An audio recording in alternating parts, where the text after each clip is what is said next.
The valley was full of sound. Metal clashed against metal as soldiers trained under the red sunset. The air smelled of dust and hot iron. In the high balcony of the palace, Queen Alara sat watching everything below. Her silver circlet caught the light, and her long cloak moved gently in the warm wind. She was a young queen, but her eyes carried the weight of many years of rule. The queen's warriors were taking part in the yearly test. It was the day when the strongest and bravest fighters came forward to prove themselves. The one who won the trials would have the honor to become the queen's champion, protector of the crown and the realm. The queen never missed this event. Her officers told her that it was too rough, too common for her to attend. Still, she always came. She knew that a ruler should see the real heart of her people, not just reports and words spoken in royal halls. Below, in the center of the fighting grounds, stood a line of young men. All of them looked proud and nervous. Some wore heavy armor, some had shining swords and shields. Among them stood a man who looked strangely calm. He had no armor, no blade, not even a piece of protection. His clothes were plain, his hands were bare. His name was Ethan Cole. Many had heard of him before. He had been a soldier in the border wars years ago, had fought bravely, but he had lost his family and most of his friends. After that, he had disappeared into the wild hills. No one knew where he had gone or why he returned now. But here he stood again, looking as quiet and strong as stone. When the announcer called for the first match, the crowd shouted in excitement. The first fighter to face Ethan walked proudly into the ring, wearing bright armor and holding a fine sword. He gave Ethan a mocking smile. "Where is your weapon, soldier?" he asked so loudly that many people laughed. Ethan answered in a calm voice, "I have one. It was born with me." The laughter grew. But the queen leaned forward in her seat. There was something strange about his stillness. The horn blew to begin the fight. The armored fighter rushed forward, swinging his sword in wide, strong cuts. Ethan moved lightly to the side each time, his bare feet sliding across the ground like grass bending in the wind. He did not strike first. He only watched. And suddenly, as the sword came down again, Ethan caught the soldier's arm with both hands and twisted. The sword flew from the man's grip and fell into the sand. Without any pause, Ethan stepped closer and struck the man's chest with his palm. It was a soft hit, but it sent the soldier falling backward, his breath knocked away. For a moment, no one made a sound. Then the crowd gasped. The soldier tried to stand again, but Ethan had already stepped back, waiting for him to rise. The fight continued for a few more moments, but everyone could see that Ethan was in full control. Each movement was clean, sharp, and natural. It looked less like battle and more like a dance. When the challenger finally fell and could not rise again, Ethan stepped away, breathing evenly. He bowed slightly toward the queen's balcony. The crowd broke into wild cheers. Many of the noblemen frowned.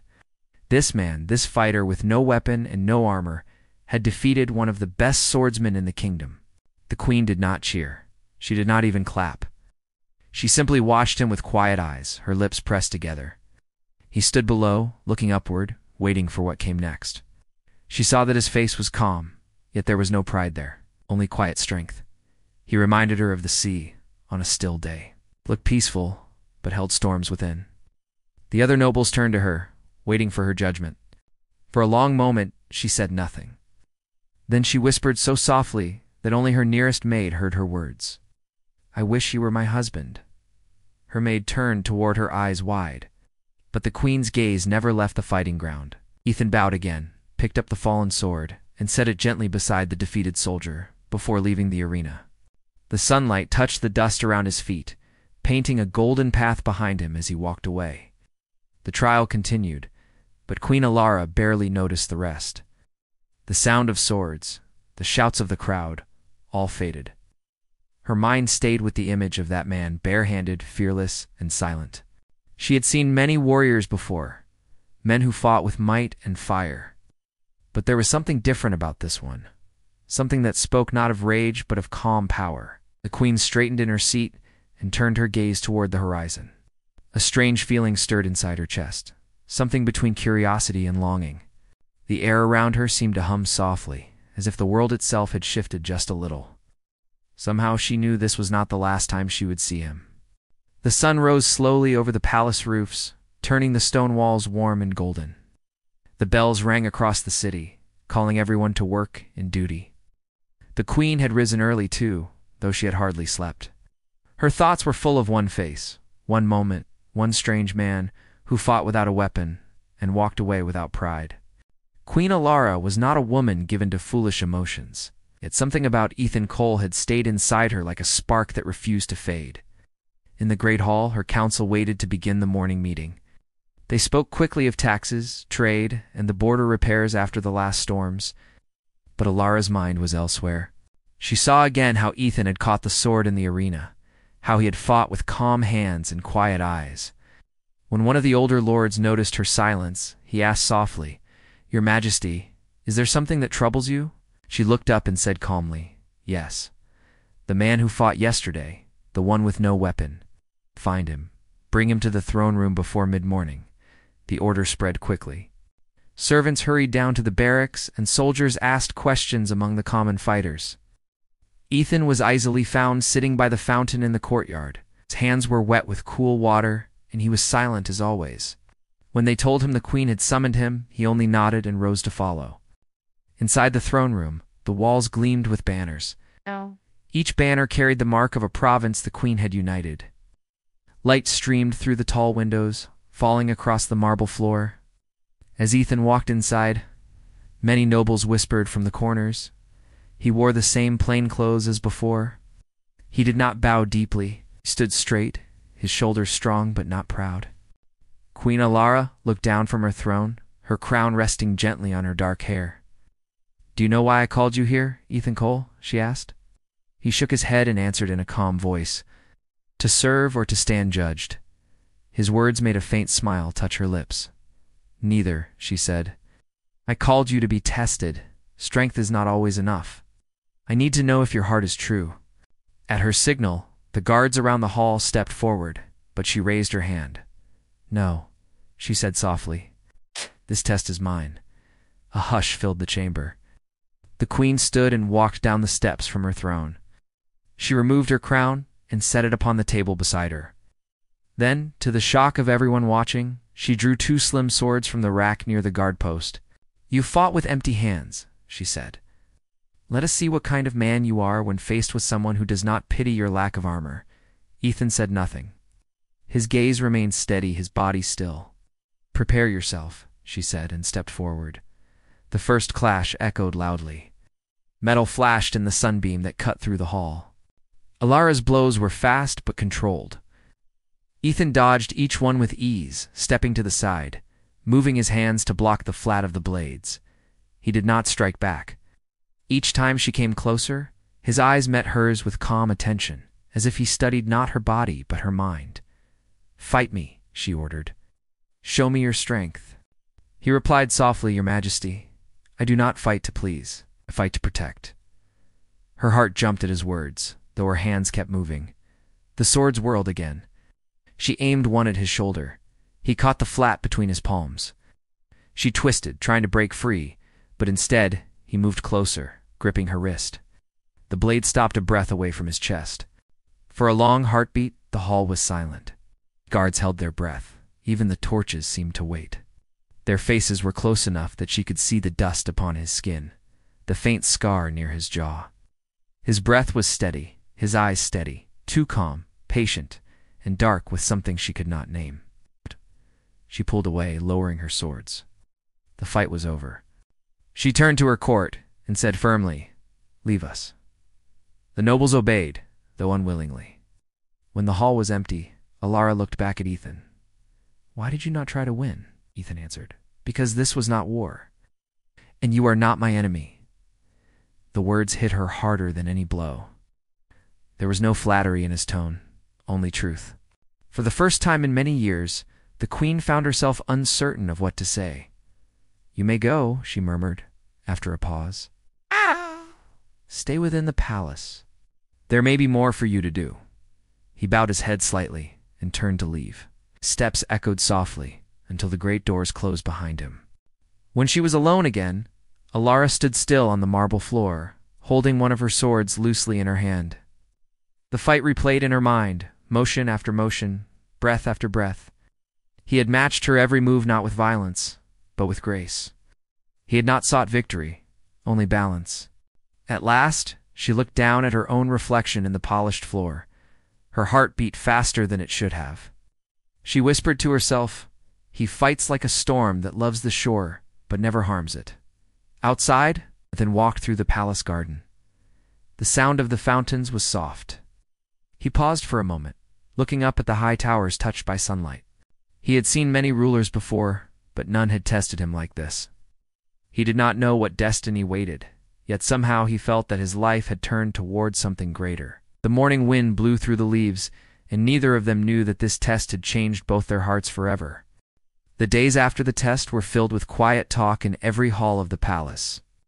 Servants whispered as they carried water, guards spoke in low voices when they changed shifts, and noblemen traded worried looks during meetings.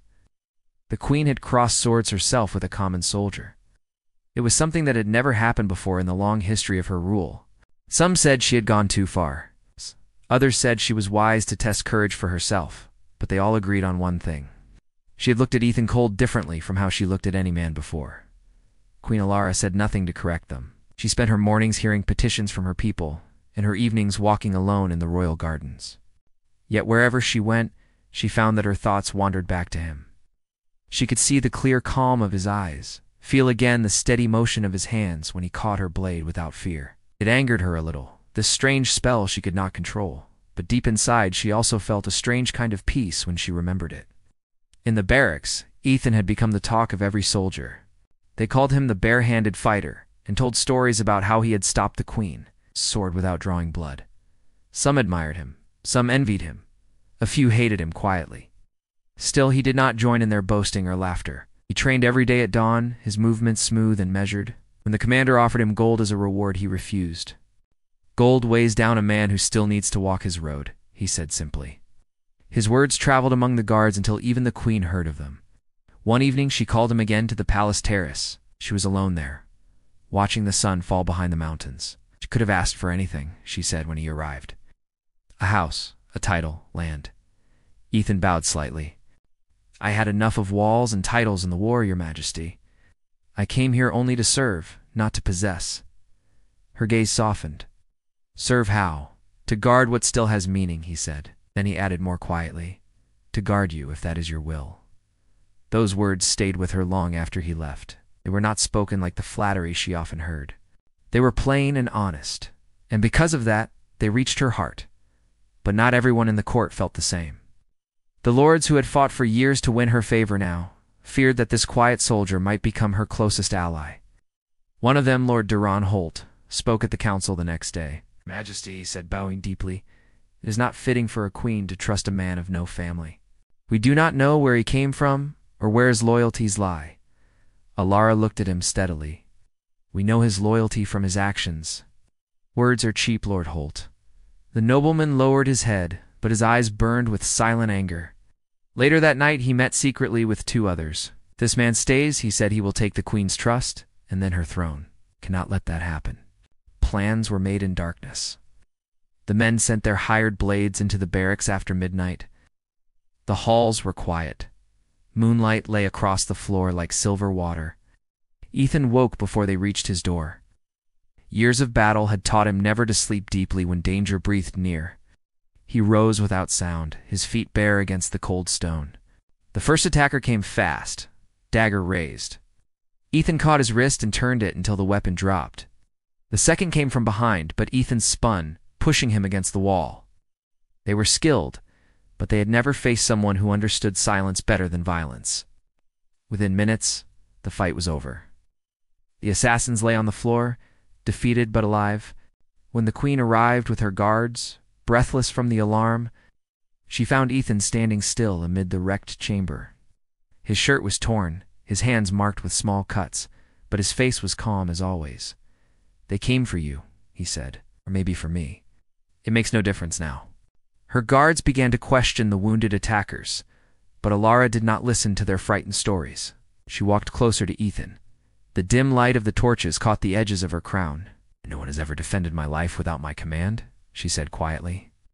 He looked at her and replied, "Then call it a command you did not need to give." For a moment she could only look at him.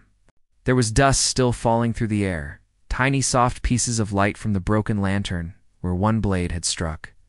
In that moment, she understood that his loyalty was real. It came not from duty, but from choice.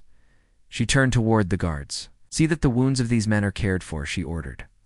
"Then bring Lord Holt to me at dawn." Later, when everyone had gone, Ethan bowed to her once more. "Are you hurt?" he asked quietly. "No," she said, "but I think my heart may be." He gave a faint smile as if he understood. Then he left her standing there among the fallen swords. When the doors closed and the room grew still again, Queen Alara looked around at the signs of battle and thought about all the danger that waited beyond the palace walls. Once she knew that her bond with this quiet man had already begun to change everything. The morning after the attack was pale and cold. Thin mist covered the city, and the palace bells sounded dull in the air. Queen Alara listened as her guards led Lord Holt and the other nobles into the great hall. Their faces were nervous, their robes rich but wrinkled from a sleepless night. The wounded men from last night had confessed everything. The Queen now knew exactly who had sent them. She sat on her throne without expression. Her crown was simple today, and her robe dark as iron. Ethan stood behind her, silent as always. When the nobles were brought before her, they bowed low, but would not meet her eyes. "Your Majesty, there has been a mistake," Lord Holt began, his voice shaking. Alara spoke in a quiet voice, but the sound carried through the hall. There was no mistake. "You feared the courage of one loyal man more than the loyalty of 100 noble names." The men fell silent. She looked at them a long time before saying, "You will not die, but you will leave this palace. You will go back to your lands and serve the kingdom from afar. If you cross me again, I will not show mercy a second time." They bowed again and left quickly without words.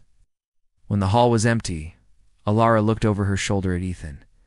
"This palace is full of greed," she said. "Sometimes it feels like a cage. Even a cage can be broken if the heart inside stays strong," he said quietly. For the first time that day, she smiled. But their peace did not last long. News soon arrived from the southern border. 3 neighboring kingdoms had joined forces and were sending their armies toward Valdren. They believed the queen was weak, distracted, and that her nobles no longer respected her rule. A great war was coming. Alara gathered her generals and counselors in the war room. Maps and candles covered a wide table. Fingers pointed and voices rose as each man argued about what to do. One general wanted to close the gates and defend only the capital. Another called for sending the full army to the border. The noise grew loud, all anger and worry. Then Ethan stepped forward. "You have many soldiers," he said, "but you lack unity. Fear is already inside this room. If you fight with fear, you will fall before the battle begins." The generals turned on him with sharp looks. "You are no noble," one said. "You have no place to speak here." Queen Alara raised her hand. "He speaks with the courage you seem to have forgotten," she said. "Let him continue." Ethan looked down at the map. He pointed to a narrow pass through the hills. "They will come through here," he explained. "It is the shortest path to the capital. If we block them here, their large army will be trapped between the cliffs. We need only half our forces to hold this line if we move before they do." Silence followed. The queen studied the map, then nodded slowly. "So it shall be," she said. "Ethan Cole will lead the defense at the ridge." There was surprise in every face around the table, but no one dared to object. The next days were full of movement. Soldiers prepared their weapons and loaded supplies onto wagons. The people of the city worked together, caring for one another as if the coming fight belonged to all of them. Ethan trained the troops from dawn until night. He moved among them without pride, fighting beside them, eating what they ate, sleeping on the same ground. The soldiers began to follow him not out of order, but respect. They called him Commander Ethan, even though no formal title had been given. Before he departed, the queen met him at the gates. She wore no crown this time, only her long cloak in the royal color. The wind carried the smell of rain. "You lead my army," she said. "You carry my hope." He looked at her for a long moment. "When the battle ends," he said, "I will return to you. That is my promise." Their eyes met, and no more words were needed. Then he turned and rode out with the soldiers into the misty hills. The battle began 3 days later. The enemy came as expected, a sea of banners and steel. Ethan's men waited in silence at the top of the ridge. When the sun rose, The mountains glowed red and gold. He gave the signal. The horns blew, and the clash of war filled the valley. Ethan moved through the fight like a force of nature. His weapon broke halfway through, but he kept fighting with his hands. He threw down enemy after enemy, his moves sure and fast. When others fell, he lifted them up. When fear struck, his voice gave strength again. Back in the capital, the queen stood on her balcony, watching the smoke rise far in the distance. Her fingers gripped the stone rail, but her heart stayed steady. She knew he would not fail her. 2 days later, the messengers arrived. The allied armies had been driven back. Valdrin had won. The ridge was theirs. The streets filled with cheering, but the queen did not go out to join them. She stood quietly by the window and whispered to herself. He kept his promise. Ethan returned at sunset, covered in dirt and blood, but alive.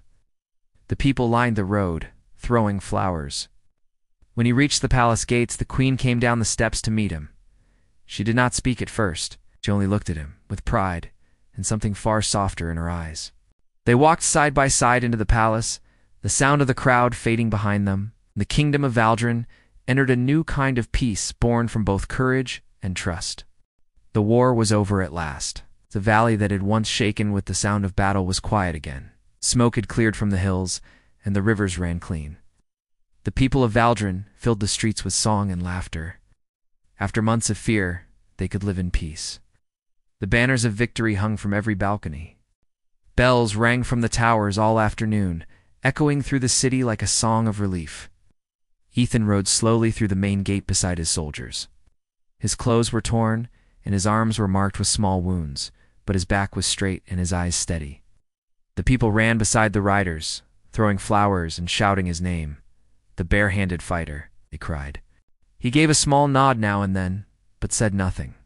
He was tired, deeply tired, not from the fight itself, but from the long road that had led him there. Ow. At the palace steps, the queen waited. She did not wear her crown, only a simple white robe that looked brighter than the setting sun. When she saw him, she walked forward before the guards could even announce her. Her eyes were full of warmth and pride. "You have returned," she said softly. "You have kept your promise." Ethan knelt before her. "The ridge is safe. The men fought well. The land is yours again. The land is ours," she corrected gently. Then she reached out her hand to him. "Rise, Ethan Cole. You have served with honor greater than title or gold. You have shown every man and woman in this realm that courage is not born of blood, but of heart." He stood beside her, silent, unsure what to say. She turned to the crowd and lifted her voice so all could hear. "This victory belongs not only to one fighter or one queen.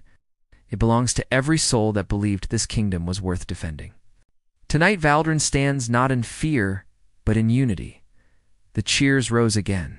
Musicians began to play, and the palace square became alive with celebration. Torches were lit, and the sound of drums filled the night. Later, when the people danced and sang, the queen slipped away to the royal garden. The air there was cool and smelled of rain and earth. A small fountain whispered softly in the center. She stood by it, watching the rippling water. The past months had tested her more than she could have dreamed. She had fought not only enemies on the battlefield, but also the doubts in her own heart. She heard footsteps behind her. Ethan had come, wearing clean clothes now, though his hands still carried faint red marks from war. "You should be among the honor feast," she said without turning. He smiled a little. "I prefer quiet, so do I," she replied. Then she faced him. "I have thought much about what comes next. The kingdom is safe, but peace must be guarded just as carefully as victory." Ethan nodded.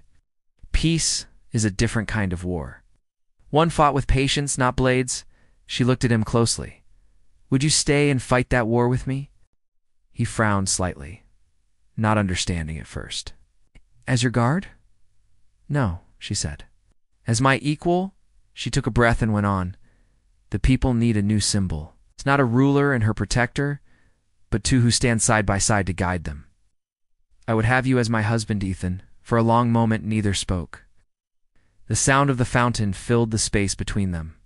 The soldier who had never bowed to any throne looked into the eyes of the ruler who had never asked for anyone's love. Finally he said quietly, "I never fought for a crown or a promise, but I will fight now for what is true." and there is nothing more true to me than you."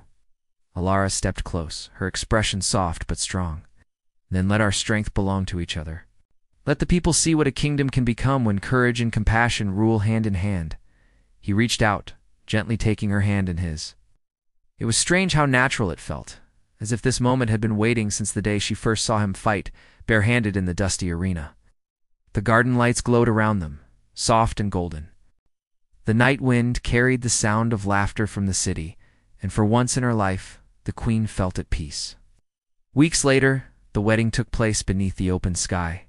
People from every corner of Valdrin gathered to see their queen and her chosen stand together. There were no crowns that day, only simple rings fashioned from iron and gold. The metals of war and honor joined as one.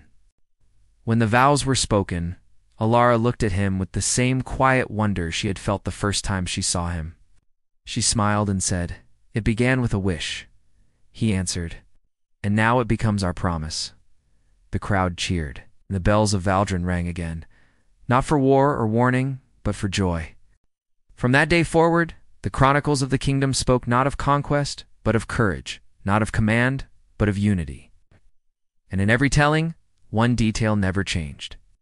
The queen had once watched a man fight barehanded in the arena and whispered under her breath, "I wish he were my husband." In the end, that quiet wish had become the truth that shaped a kingdom's heart.